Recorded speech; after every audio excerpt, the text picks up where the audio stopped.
Saludos desde Euronews. Son bienvenidos al resumen informativo de algunas de las noticias que venimos ofreciéndoles ininterrumpidamente. Este martes, no por reiteración, resultan menos letales los bombardeos rusos sobre bloques de vivienda, sobre la población civil en Ucrania.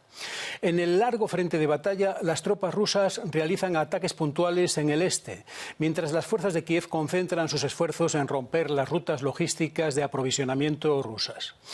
Al lado de las pérdidas humanas, el daño a 52 lugares de valor histórico en Odesa queda palidecido pese a que el impacto es más grave de lo que se pensaba inicialmente según los primeros exámenes de la UNESCO en lo que es un lugar de patrimonio cultural universal. Pero hoy tenemos y ponemos el foco además en cifras de calor nunca vistas, en el comienzo de una nueva ola de altas temperaturas en la Europa mediterránea, especialmente en España, y en la atención a cómo frenar, si aún es posible, el calentamiento global. Para ello están reunidos en la ciudad brasileña de Belém para una cumbre amazónica. Y del Amazonas ecuatoriano podrán ver en unos momentos un reportaje sobre el acoso de la industria petrolífera a los habitantes de esas tierras. Pero si nos acompañan, tendrán bastante más. Les ofrecemos ahora las claves del día en 20 minutos. Al menos 7 muertos y más de 60 heridos por los bombardeos rusos en Pokrovsk, en Ucrania, donde la operación de rescate se reanuda tras el temor de nuevos ataques. El informe preliminar de la UNESCO sobre los daños al patrimonio mundial en Odesa, Ucrania, señala que el impacto es más grave de lo previsto. Georgia conmemora la guerra contra Rusia de 2008 y rinde homenaje a los caídos en el conflicto. Julio de este año marca récord de calor, superando en 0,33 grados al mes de julio de 2019, que hasta ahora era el más caluroso desde que hay registros. Al menos 7 muertos por los ataques contra Pokrovsk en el este de Ucrania. Este martes se ha reanudado la operación de rescate. Las labores se habían interrumpido anoche ante el temor de un nuevo bombardeo ruso. Según la Administración Militar Regional de Donetsk, fueron 2 ataques separados por varias decenas de minutos. El ministro del Interior ucraniano señala que el balance de víctimas incluye también a 67 heridos. Entre ellos había una treintena de policías, 7 rescatistas y 2 niños. Зараз триває рятувальна операція в Покровську Донецької області. Після російських ракетних ударів. Ракети «Іскандер» проти звичайних житлових будинків. Всі наші служби працюють на місці. На жаль, є жертви. Según Rusia, sus tropas han avanzado 3 kilómetros en la dirección de Kupiansk. El portavoz de defensa ha señalado que 12 contraataques ucranianos fueron rechazados con éxito.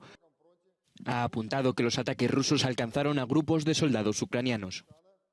Por otro lado, desde la oficina presidencial ucraniana señalan que 22 militares habían regresado del cautiverio ruso, entre ellos 2 oficiales y soldados de diversos rangos y edades. Participaron en batallas en distintos frentes y entre ellos hay heridos, según la oficina de Zelensky. El impacto en Odesa sobre el patrimonio mundial es más grave de lo que se pensaba. Según la UNESCO, más de medio centenar de edificios de valor cultural resultaron dañados por los bombardeos perpetrados por Rusia. La mayoría de los lugares están severamente dañados, es decir, que han sufrido desperfectos en más de un 60%. Como la Catedral de la Transfiguración. También han sufrido daños museos y sectores enteros que forman parte del valor intangible de la ciudad. From the visit, is it clear that the magnitude of the impact on the historic city center is wider than what initially expected? Es un informe preliminar que han hecho los expertos del organismo tras evaluar los daños sobre el terreno. La misión de la UNESCO en Odesa además servirá para desbloquear fondos para poner en marcha medidas de emergencia, a fin de estabilizar los lugares dañados y protegerlos de futuros deterioros.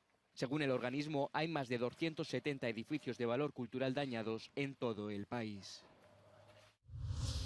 El pasado mes de julio fue el más caluroso jamás registrado. La temperatura global fue 1,5 grados más cálida que la media preindustrial, según el Programa Europeo de Observación del Cambio Climático Copernicus. El mes pasado fue 0,33 grados más cálido que el último récord de temperatura global de julio de 2019 y 0,72 grados más cálido que la media de los meses de julio comprendidos entre 1991 y 2020.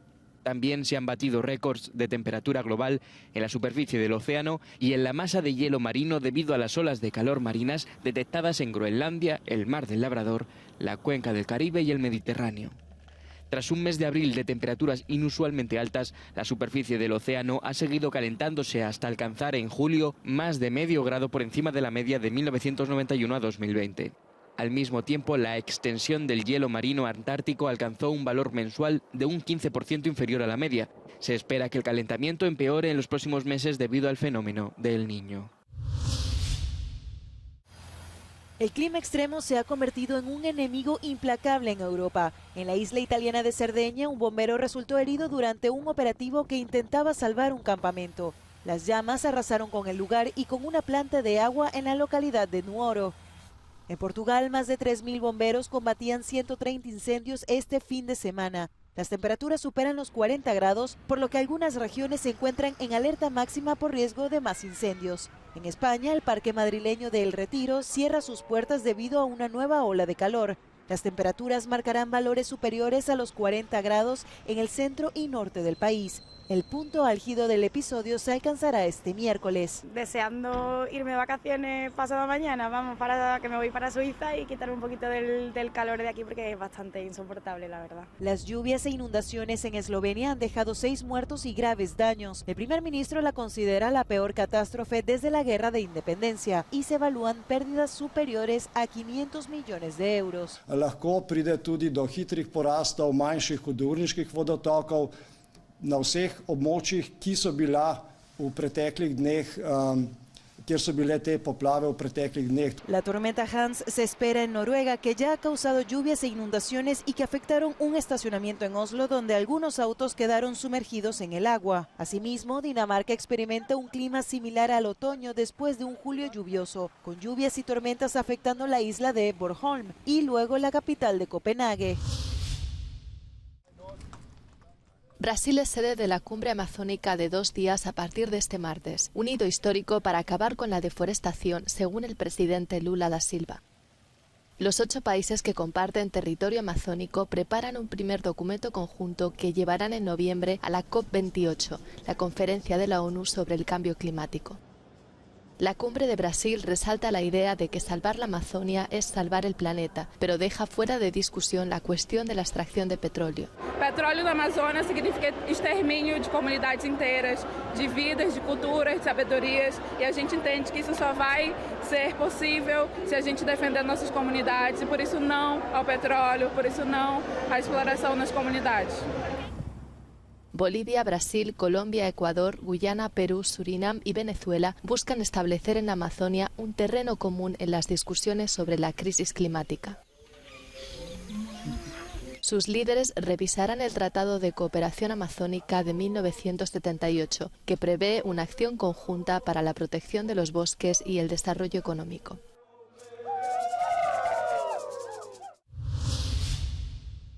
¿Cuántas veces hemos visto el acoso a los habitantes de la Amazonia por historia y por derecho por empresas madereras o petrolíferas? Durante la presidencia de Jair Bolsonaro en Brasil aumentó el acoso, sicarios de por medio, para eliminar pobladores por la fuerza. Ahora mismo en Ecuador el pueblo de los Guaraníes tiene encima la presión de una empresa de hidrocarburos. Algunos se resisten, como pueden ver en este reportaje. Armado con una larga cerbatana, Cominta Yate proclama desde lo más profundo de la Amazonia ecuatoriana estar dispuesto a luchar contra un gigante, aunque sea con dardos con curare. Para él, la selva es su casa. Se siente amenazado por la presencia de empresas petroleras que cada vez tiene más cerca y explotan la rica región en la que nació. Vive en la aldea de Bameno, en la provincia de Pastaza. Es el sureste de Ecuador fronterizo con Perú. La selva para mí es un hogar libre, es mi casa, y no quiero que gente extraña llegue a mi territorio. No quiero empresas petroleras que lleguen a mi territorio.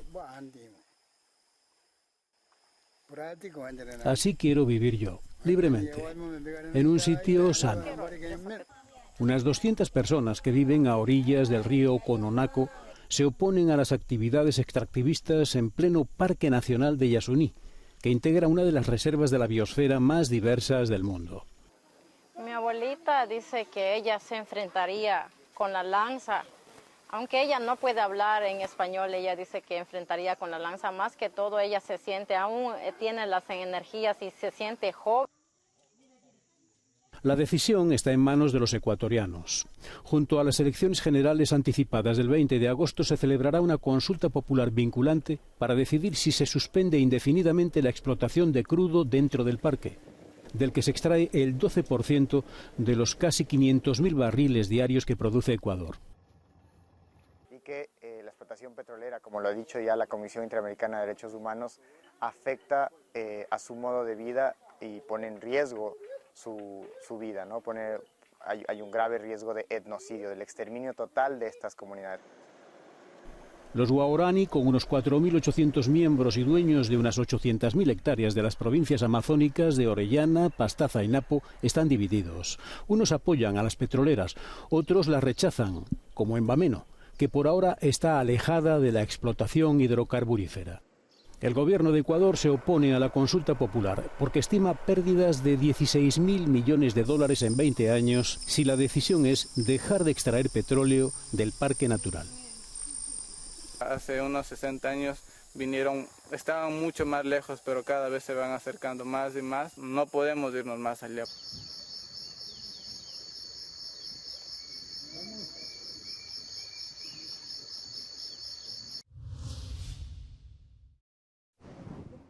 ...16 personas siguen desaparecidas en Georgia tras el corrimiento de tierras que causó graves destrozos el jueves. El deslizamiento arrasó edificios y carreteras y destruyó puentes en la estación de montaña de Shobi, en la región de Racha. Por el momento se ha confirmado la muerte de 18 personas. Alrededor de 400 socorristas, bomberos, policías y voluntarios participan en las operaciones de rescate.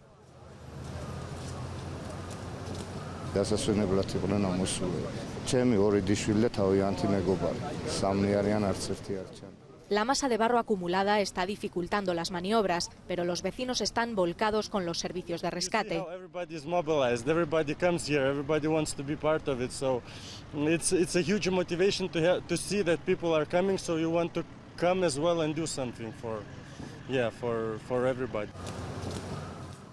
Según las conclusiones preliminares de la Agencia Nacional de Medio Ambiente, una avalancha de rocas chocó contra el glaciar, provocando que parte de este se derrumbara. Esto pudo dar lugar a la salida de agua atrapada bajo el glaciar. La masa acumulada comenzó entonces a acelerarse rápidamente en el cauce del desfiladero.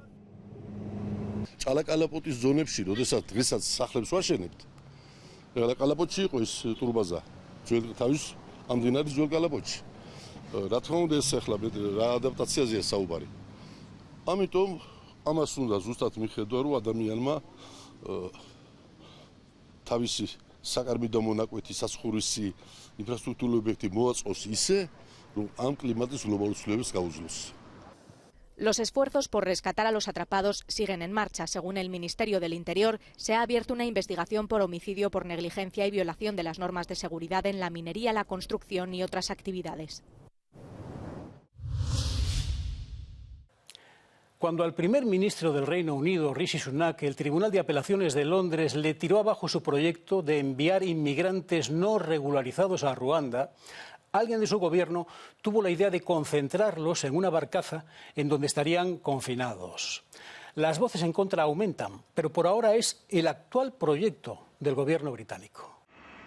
El Reino Unido estrena su controvertido plan de migración. Los primeros solicitantes de asilo del mes de agosto se han alojado en el barco BB Stockholm. Los migrantes deberán vivir en esa embarcación hasta obtener el visto bueno de las autoridades británicas, que con dicho alojamiento reducen los costes en los centros migratorios. Sin embargo, hay británicos que no están de acuerdo con esta medida. The way that the government has been running their asylum policy is set up to target these people and to scapegoat them. And I think, you know, that starts from the top. We should be sending a welcome message locally but nationally as well. El gobierno británico quiere utilizar embarcaciones y antiguas bases militares para alojar a algunos migrantes que llegan de manera irregular por el Canal de la Mancha. Diputados de la oposición y activistas denuncian carencias en el sistema para las solicitudes de asilo. Rusia planea volver a la Luna por primera vez en casi 50 años. Tras múltiples retrasos, tiene previsto lanzar este viernes la nave que alunizaría en el satélite. Lo hará con un cohete Soyuz, ensamblado en el cosmódromo Vostochny, en el extremo oriente ruso. Con la nave Luna 25, Moscú pretende reanudar y ampliar su programa lunar inicial de la era soviética. La nave alunizará en el polo sur lunar y servirá para probar las nuevas tecnologías de alunizaje, tomar y analizar muestras de la superficie y llevar a cabo investigaciones durante largo tiempo. Un hombre pierde la vida en los violentos enfrentamientos entre hinchas griegos y croatas en Atenas. Los altercados acabaron con 8 heridos y 98 detenidos, 92 de los cuales eran croatas, afirma la policía local. La trifulca tuvo lugar antes del partido clasificatorio entre el AEK de Atenas y el Dinamo Zagreb para la Liga de Campeones de la UEFA. El AEK de Atenas ha rendido homenaje en sus redes sociales al aficionado de 29 años que ha perdido la vida en el hospital tras recibir varias puñaladas. Además, la UEFA ha informado a través de un comunicado que el partido entre ambos clubes queda aplazado para finales de la semana que viene. A pesar de la prohibición del traslado de aficionados de Croacia a Grecia, entre 100 y 120 ultras del Dinamo Zagreb llegaron a Atenas en varios coches privados. Según los medios locales, fueron los seguidores croatas quienes atacaron a los aficionados griegos en las cercanías del estadio. El ciclista español Federico Bahamontes ha fallecido a sus 95 años. El conocido como el Águila de Toledo por sus múltiples triunfos en etapas de montaña, se convirtió en el primer español en ganar el Tour de Francia en 1959. La prensa internacional, la Casa Real y el Tour de Francia han rendido homenaje a Bahamontes, quien es considerado toda una leyenda del mundo del deporte. Nacido en Toledo, ganó 11 etapas de Grand Tour durante una ilustre carrera que abarcó desde 1954 hasta 1965. Luto en el mundo del cine por la muerte de William Friedkin este lunes a los 87 años. En 1971 ganó su primer Oscar por The French Connection, pero fue El Exorcista la película que 2 años después le convertiría en uno de los directores más aclamados. Nacido en Chicago, Friedkin comenzó a trabajar en la televisión local cuando era adolescente y ha trabajado en el mundo del cine hasta el final de sus días. Sus fans le rindieron homenaje en el Paseo de la Fama de Hollywood. Esto ha sido casi todo en Euronews hoy. Saben que pueden seguir con nosotros ahora mismo en el canal de televisión o en las redes sociales. Les dejamos con nuestro no comment de hoy, que muestra el día a día de la política expansionista del gobierno de Israel, algo que tiene en los colonos, que se asientan en tierra palestina, uno de sus arietes. El otro son las demoliciones de viviendas como castigo por las actividades de sus miembros o de sus familiares. Todo conforme al derecho israelí. Esto es lo que vemos en un día como otro cualquiera en Cisjordania, en la ciudad de Nablus, con el ejército de ocupación presente. Gracias por su compañía y hasta mañana.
راح نصور انسحاب.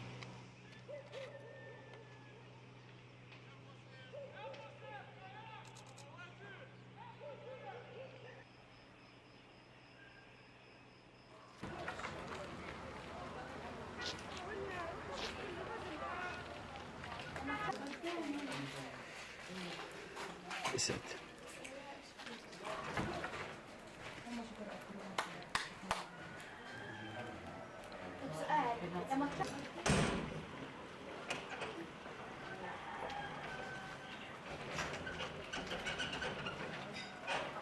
الله أكبر ولله الحمد، حمدا كثيرا مباركا من عندك يا رب، إنك النصر. طيب ليش هيك دورنا؟